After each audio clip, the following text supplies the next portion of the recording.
Welcome to another episode of Women's Wellness That Works. I'm Essential Ann, and my next guest is Kymberly Spears, a financial planner and benefits specialist.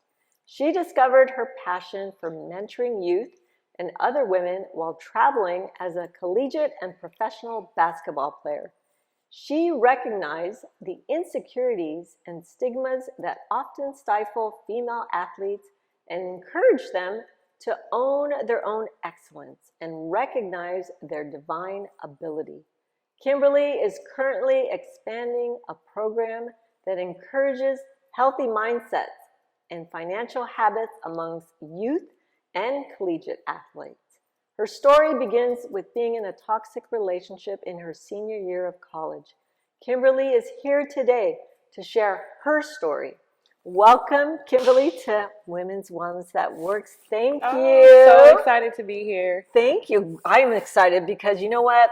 We are Belize sisters. We are Belize sisters. We just returned from a trip with Pure Abundance Retreat and Patrina Wisdom. Awesome. Yes. Awesome. Yes. So I'm excited to hear. How was your experience there? It was phenomenal. I'm a working woman, so being in control is a lot, something that I strive to have control. But being on that retreat was just, I wasn't in control, and it opened me up to so much. And since I've been back, I have just been riding on a high. That's just, I don't want to go away, which is why I'm sitting here with you today. Super excited to connect again. Thank you. So let's talk about your senior year in college. What was that like? So that was the transition year. Yeah. You do what you're supposed to do. You go into college having either listened to your parents or maybe have some goals for yourself, and now you've accumulated some debt, and now it's time to go out into the real world, and you have to kind of decide what direction am I going to go in, and how am I going to take care of myself, and what's my next step. Mm-hmm. So for me, my senior year of college, basketball coming to an end was kind of like, what am I going to do now? What's for me. So I actually ended up moving to Orange County, and I still didn't know exactly what I wanted to do, but I got introduced to the financial services industry. And at the same time, I entered into my first serious relationship. And it was very interesting because I was getting introduced to entrepreneurship as well as being committed to someone and trying to make plans for the future. And it can get tough. It can be a lot in your lap very soon. And honestly, at that age, I don't think I was ready to make some of those decisions. I should have spent more time with just myself. And, but you learn. Yes. You definitely learn. It was a learning experience. So how old were you? So I was 21, let's see.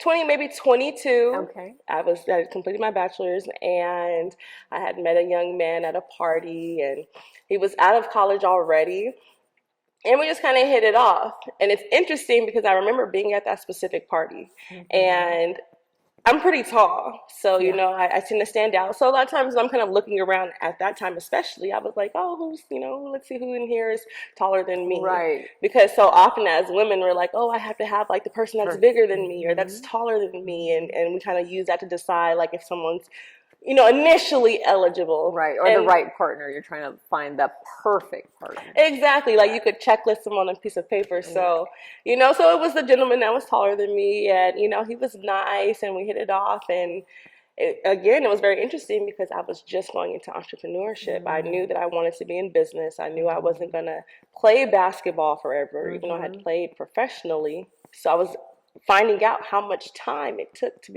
takes to be an entrepreneur and to be able to sustain yourself.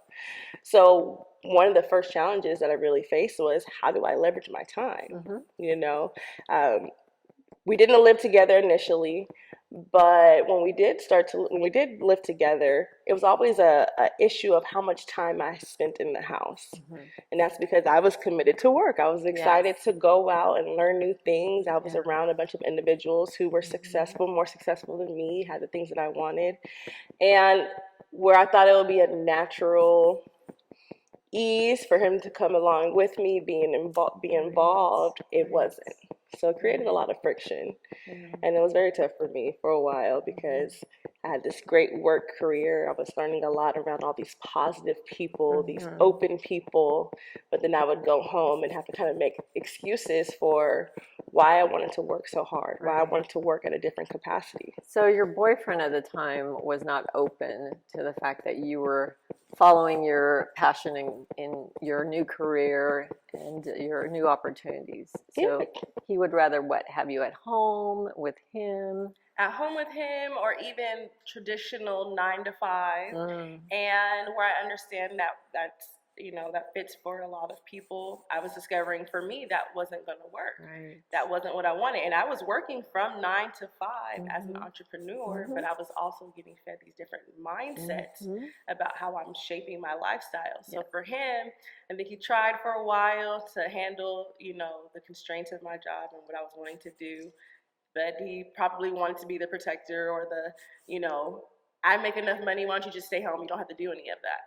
So let's dive deeper. What were the effects of that? What happened when you weren't there or when he would be unhappy? It would just be some of the people business. My responsibility is to go out and talk to people about their personal situations and help them find light and plan ways to move forward. So for me, it was like living a double life. It was very tough because I was seeing where I wanted to lean more in at work, but unfortunately, it just confirmed an idea that I didn't realize I held on to, which was that as a woman and just knowing myself, I couldn't have business and a relationship. It wasn't going to be possible. I knew I have an addictive personality, not on drugs, but anything that I'm doing, I'm committed to it. I'm 100% in. I'm not going to quit. So I was always afraid that if I got into a relationship, that's what would happen.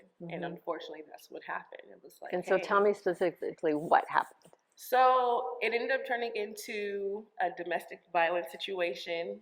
And it was always interesting to me when I reflect on it, because growing up, I never saw any violence in my home. I didn't see my parents argue, and they might have, but they did a really good job of hiding it or hiding it. But it's interesting because I also had to realize, you actually never saw that many arguments, so you might not have actually known what an argument looks like. You might not have known how to react to it. So in that relationship, when it got physical and it was just out of frustration, I was mad or he was mad, and it was just kind of like, how did we get here? How did we become so involved with each other that I can allow you to pull me to the left and you can allow me to pull you to the right? And ultimately what happened is it just made me reevaluate what was important to me. And at that time, it wasn't the relationship. It wasn't the relationship. It was finding those things that were going to build me up, finding those things that were going to push me further into those things that I wanted for myself. And how long into the relationship did you feel and decide that? So we were together for 5 years. Yeah, long time. It was a long time. So the first 2 years, everything is relatively easy and smooth going, but year 3, 4, 5, it got difficult. And eventually my family knew that we were having these problems, and it was tough because I'm really close to my family. And I remember not going to events. I remember making excuses to not be present. So it was just all these red flags and signs that like, you think you can handle everything, and I was already in my head making plans to leave, but I still didn't check no more of those red flags that were there, so I could have left faster. Yeah. Do you think you were in a codependent relationship? Very, very likely, because the flip side of it is you work so much that when you do turn the switch off, I didn't want to be out dating. I didn't be wanting to be looking for someone to be involved with, so he was there, so it was very comfortable. And there's a little bit of an ego too that was like, I'm making a lot of money right now and you really can't tell me anything. So just like deal with it. And sometimes he'd be like, you're right. And that would be that. But ultimately, like, I wasn't showing him the type of love that he deserved. He wasn't showing me the type of love that I deserved. And it was because we were just two different people who wanted two different things out of life, right? Completely. Yeah. And so when you say domestic violence, which is a serious topic in the world, some of the things he's done verbally and physically, how has that affected you? So the way that I relate it is, from being an athlete, and I mentioned to you about, the insecurities of being a female athlete. A lot of times we're muscular, some of us are tall, some of us are shorter, but we just have a presence and a build from working out on our physique for so long. So I remember in the movie Selena, there's a scene where she's yelling at her boyfriend because he got drunk with his friends and trashed the party, and she like pushes him and is like, I know you're not supposed to be that dumb. And it's just like this emotional heated moment, and he's just kind of like, oh babe, sorry I disappointed you, and that was that. So in my mind, I'm like, like I'm a little dainty girl, like same thing. So we had our disagreement, and I think I was the one who initiated it because I pushed him like, what the heck is that about? Not knowing what that would trigger for him, not knowing what his experiences had been in the past, and it just opened this floodgate. So it started off with, pushing back. It ended up to being tossing me around my apartment. Wow. And, as single, or as a not just a single woman, but I was out here by myself. I was trying to make it. I was trying to make it work. So you never want to have to tuck your tail and go home and be like, things got out of hand. Right. I need to come home, or I need to figure it out. So I stuck it out, and I was kind of like, hey, we can't do that again. Like whatever that was about. But it just started this slippery slope of making excuses, of making, reasons. Did your family know what was going on, or your friends? My family, they didn't know initially, and then they ended up finding out, and it was very tough for them. I remember my mom telling me one day, like, you love him more than me, like, why would, like, you need to leave? And it was just I think about that often, and I'm like, man, at that moment, I was saying I love someone else, because you've never hurt me like this. My friends, it was a little bit easier to keep things away from them, but I'll never forget, I had made a new friend. Her name is Shay, and I didn't even plan on being this girl's friend in the beginning, and she just kept bugging me, and finally I was like, you're so nice, like, you know what? And we hit it off so well. We ended up living together for a while, and I remember at the height of me and him, of our drama, she was in the house one day, and he was trying to be aggressive with me, and because she was there, I was trying to divert it, but then he kind of went to her and tried to use a little scare tactics towards her, and she ultimately ended up moving out. And I think back, like I lost a really good friend because of this relationship that wasn't healthy for me. So what did you learn about yourself during this time? So you hit the nail on the coffin when you think about your codependencies. And you have to think about what are those things that are crutches for me, and what type of things trigger me. So I learned a lot about where my codependency was, and that fear of being successful but being alone. So I learned that was something that I was going to have to change the narrative. I was going to definitely have to work harder to go with my intuition and what you know. I mean, as women, we have that intuition. You know from the first time to the third time to the fifth time how your body is responding, what you're expecting. And so many times we don't ignore it, because as we've heard a lot of ladies share, like we internalize it. It starts to show up in our body. Manifest physically or in other aspects of your life. Exactly. So I just saw, like, you know what, this is not going to be the route for you. You need to change your narrative first. They say, change it in your mind first, be able to verbalize it, and then you can go do. So what was the last straw? So the last straw was, we were staying with some of his friends. We were living, mind you, I had to have my own apartment, my own space, and as time went on, just the drama of everything, I started to lose things. So at one point, we were staying with some of his friends, and we had an argument or disagreement or something, and there were other people in the house. And I remember we were arguing, and I was sitting in the chair, and he was standing over me, and he was just yelling, and you could tell, very aggressive, like I already could see where this was going in my mind. So I called my best friend on the phone, and I'm on the phone with her, and I'm like, hey, you need to just get out of my face. You can't do this. Like, you just need to get out of my face. And he didn't. And I punched him in the face. He called the cops on me. Oh, okay. He called the cops on me, and it got really serious. And it was like, it felt good for me because I knew there were other people in the house, so I felt safe. I felt comfortable.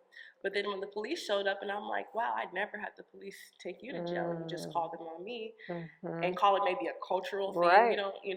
We're very hesitant to call the police in the Black community for different things. So at that moment when I saw that, I was like, you don't really care about me. Whatever it is that's triggering you, it's deeper than the relationship that we were trying to build or what we're trying to be for each other. So I can't do this anymore. I was done. That was it. That was it. All right, let's move fast forward to present. You are now with? So I am now married to a wonderful man. His name is Carl. And yes, he is. You've met him. I have. He is just like, I call him my unicorn. Yeah. I literally call him my unicorn because he is just a stand-up man, just a stand-up man on his own. And you know, everybody talks about, I want to be Beyonce and Jay-Z, you know, and we talk about the feminine and masculine energy. Yes. And you have to recognize that if you're with a Jay-Z or if you're with someone who's affluent, with a man, he's not looking for you for your degrees, your licenses, your check. They're not looking for that. They're looking for something more that you can bring to the table. Exactly. So when I met him, it was like, you're pulling a different side of me out, and you're allowing me to be a different person, and you're encouraging me to continue on the things I'm sharing. He inspires you and uplifts you and motivates you to do what it is that you want to do. Absolutely. And on top of that, when I met him, he was a single father. So we have three amazing stepchildren. Wonderful. Congratulations. Thank you. And I take it very seriously. Yes. Our two oldest are girls, teenage girls. So for me, working with youth and seeing all the different things that you transition, you know, different transitions you go through as a young woman, it was like, oh, here's the opportunity in your face to live and be exactly who it is that you're trying to, you know, we try to portray ourselves one way, but here's four set of eyes that aren't going to look the other direction. Exactly. And you were such a great role model for those kids because of your experience, your wisdom, everything that you've learned about yourself. Now you're a beautiful, confident, vibrant entrepreneur and sharing that, you know, with your children, and then your partner, your lover, your husband is just an amazing, amazing triumph that you've gone through in this journey of domestic violence, which could be so, you know, it could have gone the other way. Absolutely. You know? Absolutely. We had instances. I mean, it got really bad. I mean, I at one point he drove his car into my car and all these different things, but I know that there are women who didn't make it that far. And I know that there are women who are still going through it now. So that's why it's so important that we, you know, share our testimonies instead of share what we've been through. Because that's not the last difficult thing I'm going to go through. But it is something that prepared me for some of the things I may go through. You know, it'd never be domestic violence, but it'd be another area where I had to make a hard decision. Exactly. A hard boundary. So I'm going to ask you a few more questions. In one word, what is my purpose? My purpose is to share my testimony so more people can recognize that God has your back. There's nothing that you're going to go through that he can't pull you through. And when you realize that I've moved from A to B already, when you find yourself at point A again, you don't have to panic. Yeah. You're stepping here. Being healthy means? Flexible. Yeah. Being flexible. Things change all the time, so you got to stay flexible. I find my strength in? God. Being a woman is? Influential. Yes. Influential, definitely. So I'm going to look at our audience right now, and I'm going to ask you, if there is a woman out there who is going through domestic violence right now, who is experiencing something similar to your situation, what would you say to these women? Don't stop telling yourself that it's wrong. Don't ignore those signs in your body, in your mind, in your heart, in your feet that tell you the right thing to do for you. That would be the best thing I could tell you, because it's a process. Sometimes you're able to make a hard line and leave the next day. Sometimes it's not. But don't get tired of telling yourself that this is wrong. This is what I want for myself that's going to be right. Yeah. And then standing in that and being strong for yourself and for your children and for others that you inspire. So thank you so much. Oh my God, your story is amazing. You are amazing. You were my belief sister. I love you. Thank you for being here. Where can people find you? So you can find me on Instagram. My handle is _be. I'm on there. You can find links to my business page on there as well. And you can find me. Great. So if you resonate with this, I know millions and millions of women do, show her some love, follow her on Instagram, and remember, every woman has her story. If you are going through domestic violence right now, please, please, please seek help. Ask for help. There are other women who are going through the same thing as you are.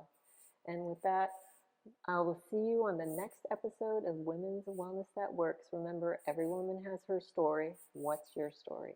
Thank you very much. See you soon.